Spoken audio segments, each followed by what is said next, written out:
Hello, everyone. Welcome to another very special episode of Carlton People. I believe this is number 11. And today, my special guest comes from Western Australia. He's a staple in the Western Australian Carlton community. And you're going to find out about all the great things he's been doing over the journey. I talk about none other than Mr. John Allan. Hello, mate. G'day, Terry. How you going? And thank you for that awesome introduction, my friend. Appreciate it. Yeah, we're going to, the people will be revealed. We'll reveal this to the people. This is the second time we're trying this because unfortunately the reception isn't good, but it's probably a sign of the times. We've really just got to adapt, don't we? How has adapting as a Carlton fan been for you? Well, it is a sign of the times because the weather's been beautiful. As soon as I start talking to a Melbourneite, we get this shit stormy weather, mate. It is not a good thing. And now it's affecting our phone line. So anyway, no, it's not all your fault. Look, things are being affected pretty heavily over here. I mean, as everyone knows, our Premier over here was pretty quick to push a button and close the borders, and it really closed business off to everyone. It made me very, very busy because I've been babysitting hotels with quarantinis and stuff like that. So I've been extremely busy, but sadly for many people out there, they haven't been and have been signing up for Centrelink and stuff like that. Unusual times for most people. Yeah, no, look, it's a we've spoken about it as well. It's a very tough job that you're doing, and you need to be bringing that positive energy to a situation that really, it's not really positive for the people who are experiencing it. Yeah, and that's exactly what I try and do. We have people under all sorts of different stresses and emotions, and we can't go near them or anything like that. But I can stand a couple of meters back in a corridor and show them genuine empathy and use all my 25 years of experience to talk them down, get them into a good place, and make them feel like they're being hugged from a distance. So it's a challenge, but it's a challenge that I revel in. It's just the right environment for me. It's good fun. No, that's good, mate. That's good. Let's pivot a little bit and let's talk to a little bit more about you as the Carlton person. And obviously the purpose of these episodes and these videos is to really shine the light on all the blues abroad. Sorry for the pun. But tell us a little bit about you as a Carlton person, where it all began and how you got to be where you are today. Okay, well, footballing family, we're all Swan Districts people. Over here in Perth, and like most kids following football, we're mad sports people. So we followed a team in everything for whatever reasons that usually made no sense. So, I started following the Washington Redskins because back in those days of non-political correctness, the people in the crowd would dress as American Indians and go, hoo-ya, hoo-ya, hoo-ya, and that. So I followed the Washington Redskins, that was cool. Then in 1979, we're watching the VFL Grand Final because we love watching the Grand Finals of all the leagues. And, of course, as history will say, Harmsy picked up that ball one-handed in the mud and kicked it off the side of his boot, followed it up, banged it into Kenny Sheldon from the hot dog stand, and Kenny kicks the goals, we win the game, and then the camera pans out into the crowd. Now, this is where I become a Carlton supporter because my older brother and I, our dad, he was a pretty hard man, hard to connect with, but footy was a bit of a connecting thing for us. So Dad's sort of mocking the Collingwood supporters when the camera panned out into the crowd because we broke their hearts. And the Collingwood supporters are in there, grown men crying. And, I won't repeat what Dad said, but he was really mocking them in a derogatory way for that. And, me and my little brother laying on our bellies on the carpet in the lounge room, shaking our fists too, copying Dad saying the words. Mum coming into the lounge room saying, Bob, and yelling at him, and because we're copying him saying bad words. And then we had to be quiet and stuff like that. And from that moment on, it was just a weird thing. I decided that Carlton was my team, and they had cool jumpers, and they had a bloke with a headband who was bald with a mullet running around there, who was an awesome player but looked wicked as well. Old Dooley, the flying doormat. Lou Richards calling the game. Everything was special about that game at that time, and I just decided Carlton was the team for me, and I just started following them. It was a pretty amazing time, yeah. That's so cool. Yeah, I was only 6 years old, so went through the period in '86 when the Eagles came along, and then in '87 joined the league, and went through all of that and stayed with Carlton and went to all the games that Carlton played over here and got spat on by Eagles supporters and been called a traitor for not going for the WA team. Us, like most interstate traditional club followers that stayed with their team, the retort would always be, well, hey, this isn't interstate, mate. If it's WA playing the Big V, I'll be there watching Gary Buckenara kicking goals and screaming for WA, but it's not, mate. This is the VFL. You guys are in it now. You've been invited in it, and this is Carlton. So we got spat on, we got abused, and it solidified a lot of traditional supporters over here into sticking fat with their team. It was more to do with the hatred for the Eagles supporters, even though they were our brethren from WA. That is where a lot of it comes from and remains. So, yeah. So many interesting points there. And I realised I didn't actually know the hatred for the West Coast fraternity. I remember putting a post up months ago and someone from WA had commented on it saying how he hated West Coast more than anything. And I sort of looked into it a little bit more because there was a conversation going on. But very interesting comment there. And one thing I really enjoy doing is talking to all supporters, obviously, but I find the interstate supporters to be the most fascinating ones, particularly those who are born and bred interstate. And the way you explained how you became a Carlton supporter and then stuck with Carlton throughout all of that, all those tough times. And I can't help but think none of that would fly. None of the words that were said back then would fly these days. No. It was pretty brutal stuff. And look, I'll tell you, it's a common thread. We must hate Collingwood. We despise Essendon. But over here, and I think it would be the same in most interstate sort of supporter groups or whatever. But definitely over here in Perth, all the teams that we traditionally hate, we have the common thread of hating West Coast, even though we're from WA. There are expats over here, and that's why they follow their team. But the traditional West Australian Perth people who stuck with their team, we all have that common thread with other teams like Collingwood, Essendon, that we just hate West Coast. And it's because of those supporters. And because of those supporters, we started hating their players. Craig Turley became a hater player. We just hated him. Chris Mainwaring, we hated him. Tony Evans, we all put him in that blonde-haired, prissy, pretty boy. It was the pretty boy thing with the Eagles. That's what we thought. And geez, they become a tough club. I mean, when they emerged in 92, they really, they were a tough club, but we still... We hate them, and we understand, and we love our rivalries with our traditional clubs, and we have big dues over here when we play Collingwood and stuff like that. But it's the hatred for the Eagles that binds us all. It's over here. It's very different to Melbourne. Very different. Yeah, indeed.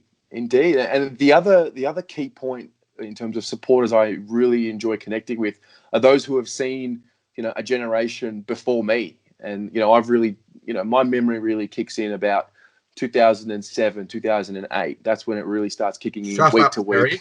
Yes, I know. I'm very old. No. No, but I like it because it's a learning experience for me. And I have to ask. I have to ask every time, what's the biggest difference from, the footy you were watching as a kid to what you're watching now? What are some of the key themes and issues that have changed with the club? Oh, okay. Definitely the skill level. I spoke before about Wayne Harm's one-handed pickup in that 79 grand final. Now, if you watch that and you watch the whole game and you watch any of the other games from Moorabbin and different other games, the skills that these guys had in extraordinary conditions that players nowadays will never have to experience. They're playing on carpets now. These guys are playing in glue pots in that mud, and the one-handed pickups, the one-handed marks, the skills on both sides of the bodies, the pace of the game of the top players in each side. They were very fast, strong, skilled players as well. Whereas nowadays that athleticism and pace and strength is across the board with every player. But that was still there. It was more definitely, I find it an exciting brand of football to watch. I love it when conditions are perfect in AFL nowadays, and two very good sides are playing each other. It's a little bit like football, like soccer. You know, you watch the best sides in the EPL or Italy playing, and they're great games to watch. But the sides that aren't that good, they're boring games to watch. So you miss that highly skilled game. That's the big difference. And they were a lot tougher, obviously, as well. Different rules, different times. You know, I love watching the Hyphens highlights because he never sniped anyone. He always stood up for himself and his teammates, and he had to do it plenty because Carlton were a good side and they were getting sniped. They had good players like Wayne Johnson getting sniped every week, and the Hyphen was in there backing them up. What a great guy! What a great player! Yeah. Miss that sort of stuff. You don't see much of that.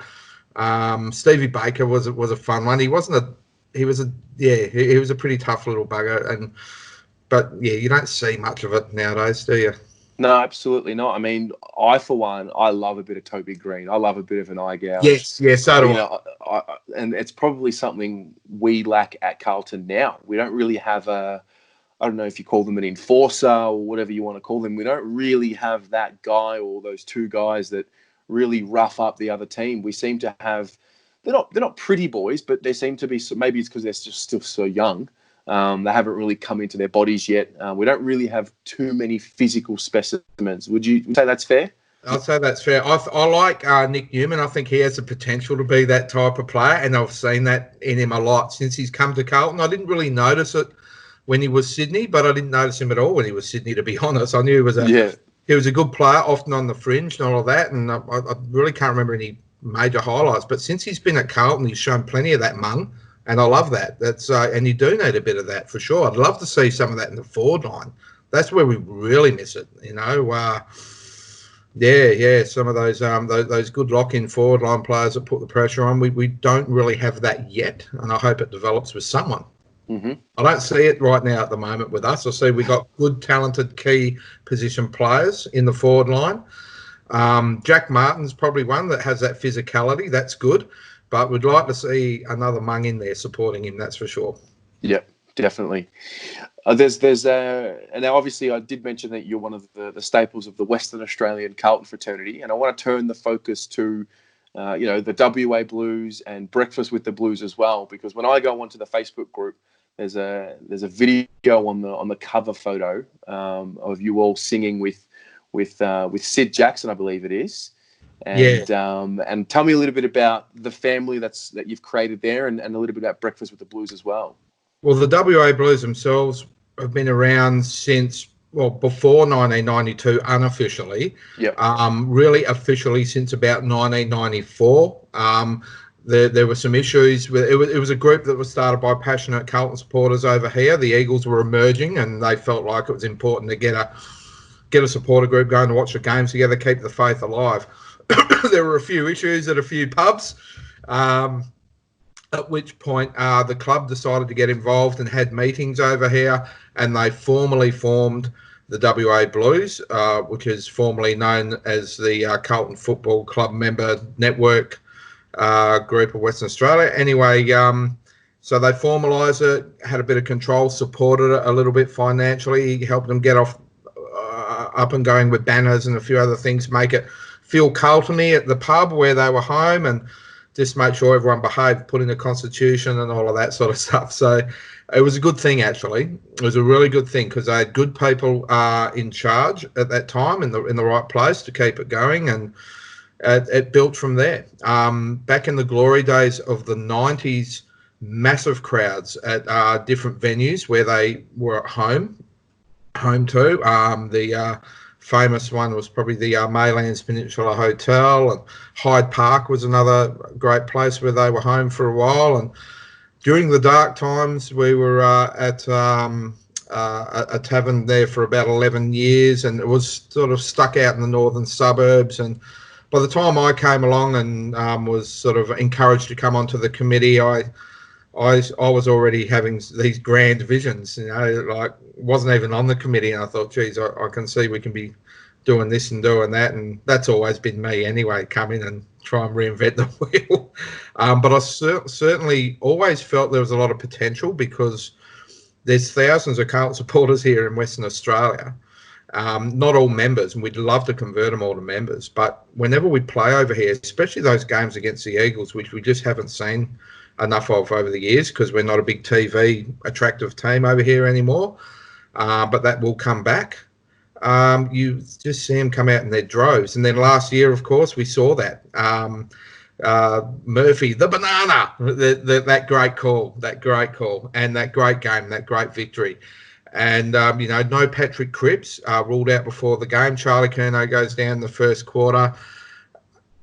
The Freo supporters after that game outside of the stadium coming up, seeing all of us with our little kids in Carlton jumpers and all of that, they were just shaking their heads in disbelief. Like, you guys are amazing. Like, we felt like we were at a Carlton home game. And it's not the first time we've had that comment from Freo supporters over here, but they say it in a really well-spirited way, good-spirited way, and it makes you feel proud, makes you feel real proud. So, yeah.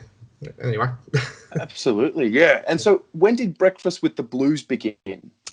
Right, so we went through the period of change. Yes, I did come onto the committee, and then a few years later, I mean, the guy who was president of we're not allowed to call it president anymore, but he was president for, I think, 11 years. He was on the committee for 21 years or something like that. Mike Scott, absolute legend of the WA Blues. His kids and getting involved in junior footy and him coaching, he wanted to step back. I stepped in, and that was when I suppose I was able to really drive my incentives.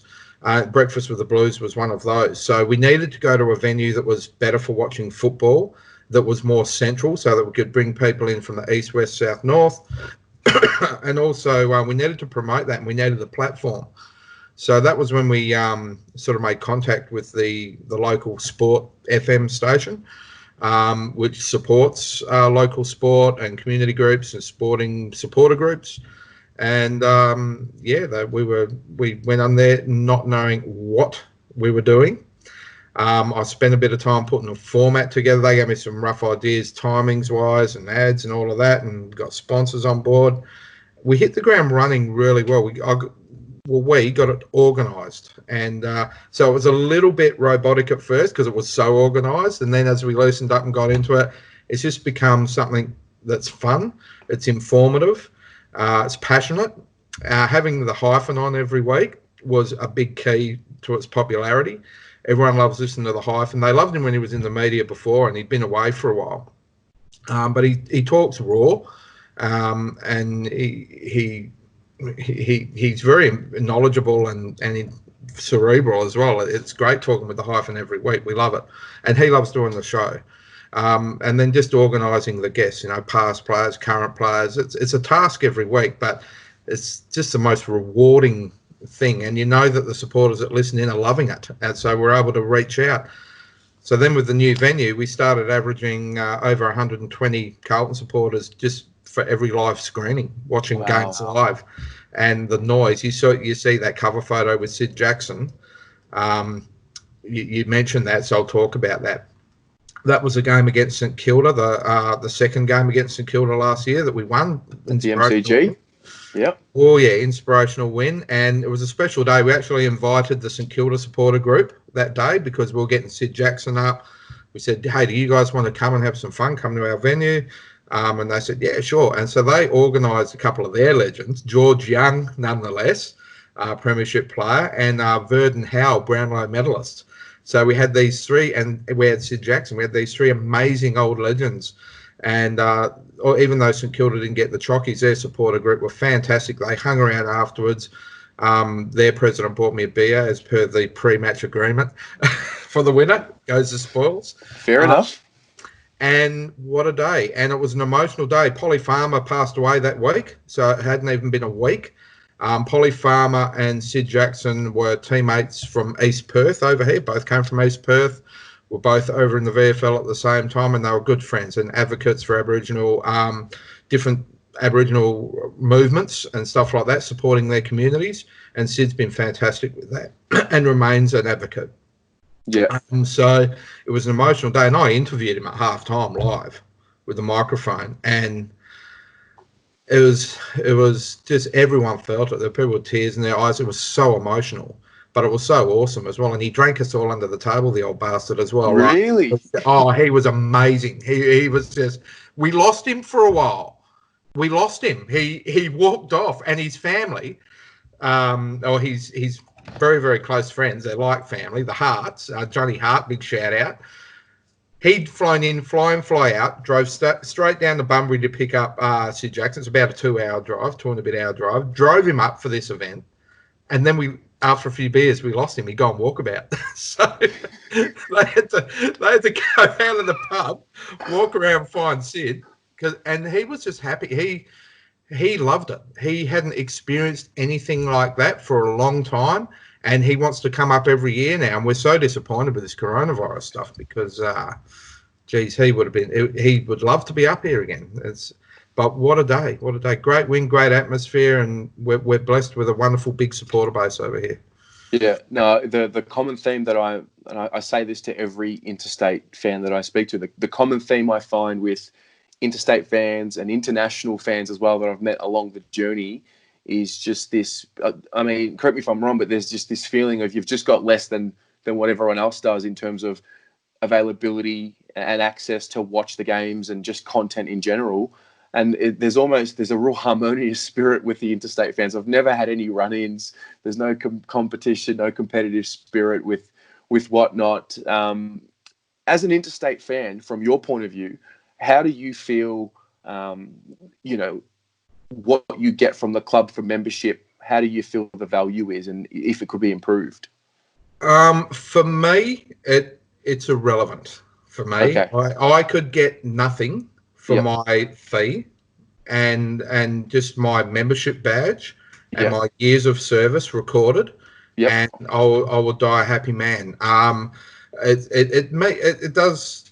Yeah, it means more to other people. Everyone has their own take on it. There's no judging or anything like that on that, but that's just me personally. And a lot of people feel that way. As in WA, there was Sid Jackson was the first big WA name, but then of course in the early 80s we had the Buzz and Kenny Hunter go over there together, and they had a massive impact immediately with the club, and success followed as a result. The club did a great job with their recruiting drive and picked a couple of beauties there from WA. But then others followed as well, and one that is little talked about is a guy called Wayne Blackwell, come from the Claremont Football Club, and he was a fantastic player. Reserves best and fairest, I think, in the year in 87 when we won the flag. Played a fantastic game in that last game of 87 against North Melbourne in the midfield and was skilled. Like, he was doing those bullet passes in the mud. Like, he was just very unlucky not to be known as a premiership player for the club, that fella. But there were many that followed, and that kept the WA Carlton supporters going, and the loyalty is there. And we don't forget those players, and the loyalty here is very strong. It's inspiring, and it inspires me to do more. I'm just always wanting to do more. My attitude to being a Carlton supporter now has shifted because of it. It's shifted dramatically because of it. It used to be about when Carlton play Collingwood in the grand final again, I'll sell my house to go to the MCG and watch that game. That's the one I want to see before I die. And now it's no matter who Carlton ever plays in the grand final, I ain't going there. I'm going to make the biggest show for every WA supporter who can't go there and make sure that they feel like they're at the MCG. It's just shifted so much being involved for me. It's what it means. I love that. I love that so much. Yeah. Well, speaking of the next Carlton Premiership, let's turn the focus to what we have now. And obviously, you've seen a lot of success. What do you see in the current group? Do you see any inklings of potential success? And I know it's hard to answer that question without the Carlton bias, but what are you seeing at the moment? What are the themes that you're looking at and you're saying, okay, something's bubbling there? Well, I'll take the blinkers off and I'll say that what I'm seeing, I mean, there's obviously a great depth of talent there.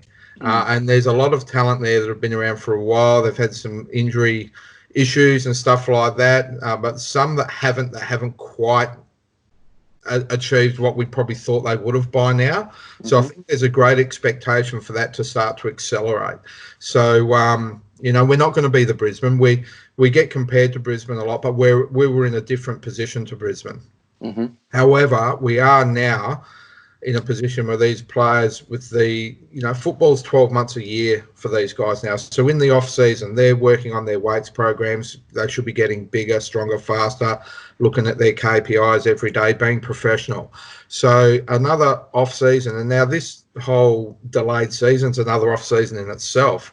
You're just hoping that these guys are doing everything they have to do to get bigger, stronger, faster, better than what other individuals are doing with their programs, bloody weights programs in their sheds and stuff like that. They should be so motivated to be being better and for trying to give back to the supporters as well. I mean, we are, I believe, the greatest club in the land still. I think we have the greatest supporters. We're breaking the membership records. There should be a lot of motivation for these players to give back, because what they need to understand is that when that success comes, that love that follows it, that noise, it's the noise that'll shake the nation. Yeah, it's the same as Richmond. Look what they did, and that was amazing, and that'll be the same at Carlton when it happens. And that should be the big motivational factor, is that they'll be achieving something that affects 80,000 people, potentially 90,000 members. Who knows where we're going to be when we win a premiership membership wise, but it's going to affect a lot of lives in a positive way. So anyone that can achieve that in their lifetime has done something special. I think there should be a lot of motivation for these players to get off their butt, do better, be better, and represent the Blues to the best of their ability and have success. The talent's there. I think, realistically, we could and should be looking to win a premiership in 22 or 23. I think 23, for me, with where we're at and how things are looking, is probably the more likely. If I put the blinker back on, we're winning it in 22. But I think, if to being totally transparent, I think that 23 we should be winning one by then. Yeah. The one thing about our group, from what I'm seeing, is that because we did the rebuild year after year after year, these guys are all going to come into their own at the same time. We're probably a little bit staggered. Yeah, we're probably a little staggered 5-6 years ago before the rebuild with top end talent, and then very old, very young. We need to hold on to Cripps. We absolutely, if we stuff that up, that'll set us back so badly. He is the one who's going to lead us. We can't afford to lose that man. We got to be careful with our recruiting and our trading, where we put our eggs, because we need to retain that man. I'll tell you, and he's a good Geraldton boy. He's tough and he's loyal and his integrity is super high, but he's not a stupid man either. And these guys play to achieve the greatest success. He's playing in a great club with great tradition, but if he sees a downward curve in the off-field stuff and the admin and things not being done right, why would he hang around? We got to get it right, and we got to make sure we hold on to that man. That's a big key for us. And the thing is, if we do that, we win one in 23 with sustained success. I'd rather that than win one in 22, get drunk, and not win another one for another 5 years. I'd rather win one in 23 and then win 3 of the next 6. How great would that be? 100%. To add to our 21 premierships, because, of course, we're counting the ones from pre-1890 now. We sure are, mate. Things have changed. That's mates. Your comment about Cripps is spot on. I think, when I watch finals football and you just see the intensity lift, and I watch grand final day and I'm like, he is born for grand final day. Intimidating. And it's, try and put your best Graham Yates in there to crash into his ribs and take Cripps out. He's a beast. He's not like other players that people have tried to rattle in grand finals. He's a monster. And he is vital. He's vital. We got to look after that boy. We got to look after him. Yep. Now you've seen a good chunk of Carlton in your lifetime. What is the number one moment for you along the journey that stands out? The key memory. Oh, probably the one I mentioned at the beginning. Which is the catalyst for me deciding at such a young age, just about to turn 7 years old, that's the team I want to follow. Look, along the way, I think also one of my, probably I'll just say my favourite moment is Kernahan singing Tammy Wynette and pouring the beer over his head. That is just something that it brings a smile to my face every time. I know he doesn't really like that being talked about a lot. I think he still would get a slap if he ever repeated it and poured a beer over his head and acted like a fanny. But that's just one of the iconic moments that gets replayed over and over again. Jez's mark. Big shout out to our good friend Kane Corns as well, dickhead. What absolute knob hockey. He had a good week. He had a good week on the media, and then he just came out with this. Caroline Wilson got the weekly whack last week, and Kane gets a weekly whack on the radio show quite regularly, but we've been laying off him lately. There's been plenty of other nuffies out there that we've been able to, but unfortunately for Kane, he has put it out there, and that's what he does. It's how he makes his living. That's all good, and it's emotional. But yeah, I know that Craig Bradford, one of my fellow panelists, I've told him, mate, come on. I think people are getting sick to death of Kane. He goes, no, Kane's getting the whack. We're running it. It's my turn. I want to whack him. So I said, right, go for it, mate. Go for it. So he's going to cop a well-deserved whack. Look, Andrew Walker's mark. It's another moment that I'll never forget.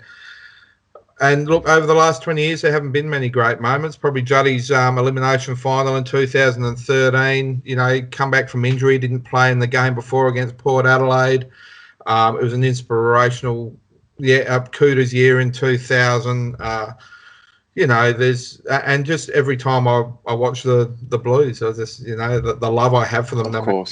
No matter how shit we have been over the years, in recent years, I still get joy in watching them and hoping that they play well. And I hope that turns into watching them and saying we're going to destroy them this week. That's what you want to get back to, is going to the football, for you guys mostly going to the football, but for us watching it live at the Empire on the big screen out in the garden and saying we're going to destroy the Hawks today, or we're going to destroy the Pies today. Where's Eddie? Where's the camera panning to Eddie? We gotta get that up there as much as we can. That's what we want to get back to, and it's just the loyalty and the love that you have for your colours. Yeah, 100%. I have this. I don't know if you call it sick. I'm sure you can relate. Even when we're losing, I enjoy it. Like, I enjoy sitting there. I watched the end of slagging off our own guys. No, but I enjoy sitting there in the loss. Like, I've been to so many 10-goal losses and sat there and just been like, I love that I'm here. I feel like I'm a part of the loss. This is all going to be worth it in the end. And you touched on it. It's hope.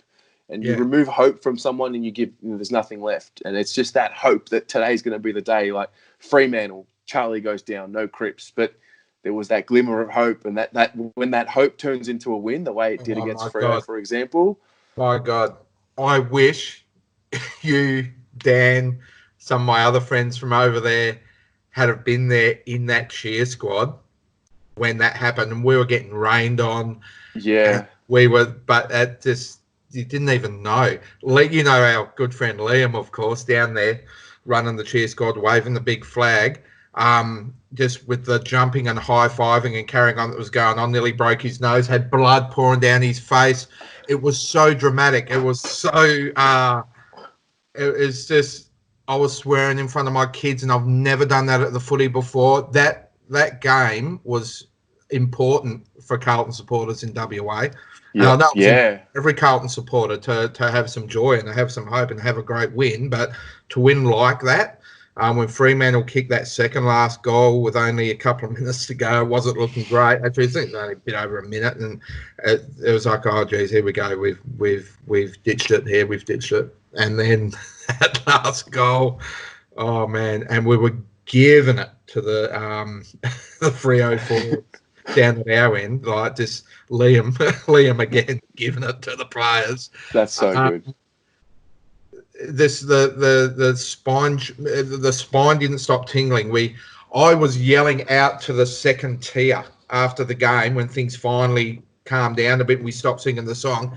Everybody back to the Empire, and we're screaming it out.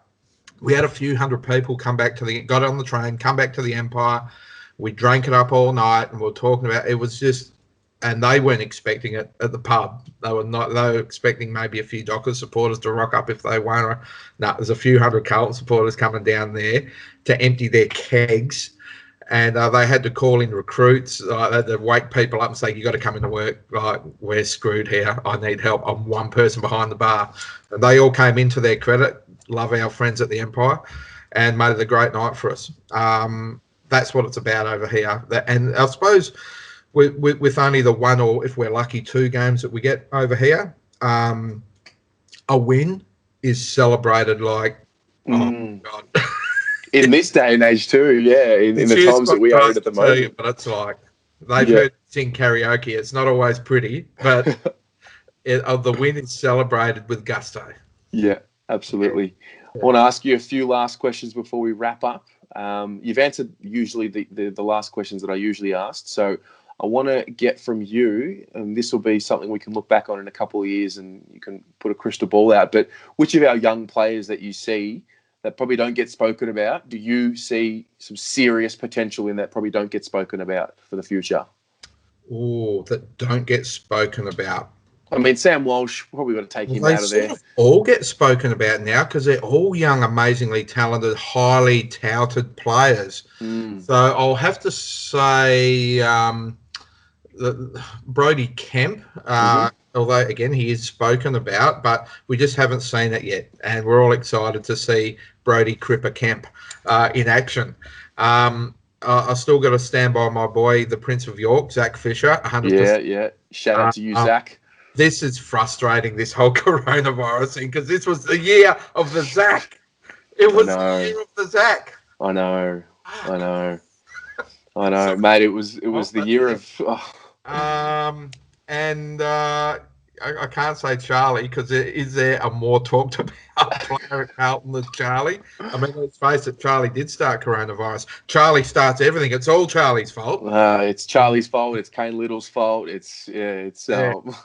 Look, if there was another player I'd have to throw in there, I'm going to throw in an AFLW player who I'm just so super proud of, in Grace Egan. Yep. We did that amazing interview with her on Saturday, and Will Batulis at the club in his ultimate wisdom, actually, once again, we're really proud. Chose to use that for a feature article and all of that, and it's been put up on the website today. She's just Richmond are just so lax in letting her go, and we were so lucky to pick her up, and she's being mentored by Katie Loynes and Maddie Prasparkas, who's the same age as her. They're going to grow together and become a beastly midfield combination, those two girls. So she's the one that I've got to say, out of all the players, male or female, that I'm the most excited about at the moment. And we're really proud to be sponsoring her this year at the WA Blues, her and Zachy. So I've got to chuck her in there. Yeah. No, love it. Now, where can we find the WA Blues? Where do we find them? Online, for those who aren't already subscribed or joined. w.wablues.com. WA Blues, the Facebook page. It's just WA Blues. It's easy to find. Twitter, Instagram. If you want to listen to our radio show, there's a couple of ways to do it. You can listen to it live if you download the MyTuner app and just look for 91.3 Sport FM. Click on that. Melbourne time, it's every Saturday morning at 11 a.m. It goes for an hour. If you just want to listen to the podcast, it's usually up that night or early on Sunday morning, and I'm posting that all over everywhere, as you know. Love it. Because we're proud of the show, and we want to share it with as many Carlton people as possible, and we do have great interviews, and the hyphen's fantastic, and we're dickheads on it, and that's fun. So we get a lot of info and a lot of fun. So there's lots of ways to find us. Andy Jones at Tech Tiger, who's one of our sponsors, and a mad Carlton man. We have all these great business owners that are sponsors the WA Blues that allow us to do this stuff. Andy did a fantastic job. If you haven't checked out our website, WA Blues, so www.wablues.com. If you haven't checked it out, check it out. It is an amazing website. He's a talent, like a super talent. So I encourage everyone to have a look at that. But the Facebook's the main conduit for most people. That's where I'm the most pesky, getting the info out. And I've got nothing to do but do live videos every day, twice a day, on the way to work, on the way home to work, to talk about what we're doing and to talk about our raffles, which are open this year to everyone in Australia. And they're amazing as well. We've got a season raffle happening. We've got a monthly raffle. We just knocked off the Cooter prize last month. For the whole month of May, we're selling tickets for the Sid Jackson sign jumper. Yeah, saw that. And look, all I'll say is go on the Facebook page, scroll down, find the info on it, and have a look at the pictures of it and everything else and the info behind it. And I'll put a heap of links on there talking about Sid's story. I would encourage everyone who's a Carlton supporter to click on those links and find out a bit about one of the most inspirational players who ever pulled on a Carlton supporter. His story of adversity, strength from adversity, is just one that I don't think any Carlton player could even sort of dream of talking about. You know, he's an amazing person, and it's an important story for every Carlton supporter to know about this great person. Yeah. Yep. Awesome. Well, I'll put the links to the groups and the website into the description below. So for those of you watching at home, you'll be able to access them right after this video. John, I want to thank you so much for giving me your time and hearing your story. And, you know, you're really an inspiration to myself and to a lot of supporters just from the work that you do. And obviously, you know, it's not just you. There's a big team and there's a committee and there's a lot of people that go into doing what you guys do. But to hear the way you spoke about grand final day and how you're, you know, sacrificing for the WA Carlton fraternity. I think those are the type of people that we need to make this club grow to where it's going to get. And I'm very grateful to have this chance to speak to you, mate. Thanks, mate. And just one more thing, and I did want to speak about it earlier. I'll make it pretty brief.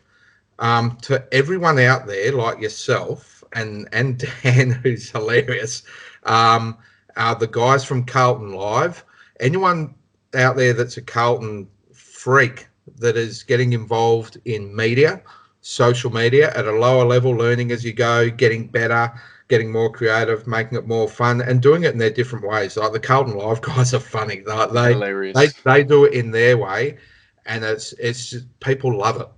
Everyone's doing their bit to keep the faith alive and to spread the Carlton love and to spread that word. It's like a religion, and I thank everyone out there like yourselves and those guys and anyone else who's doing it, and would encourage more people to do it. Just do it because it's fun, and people do watch and listen, and we're an amazing club. Love it, mate. Well, have a great evening and stay safe, and looking forward to coming down to the Empire for a few beers for the WA game, whenever that will be. Oh, my God. I'll make sure I put plastic sheets on the couch for you that night, mate, because you're going to get belted. You're going to get smashed. It's going to be a ripper tune.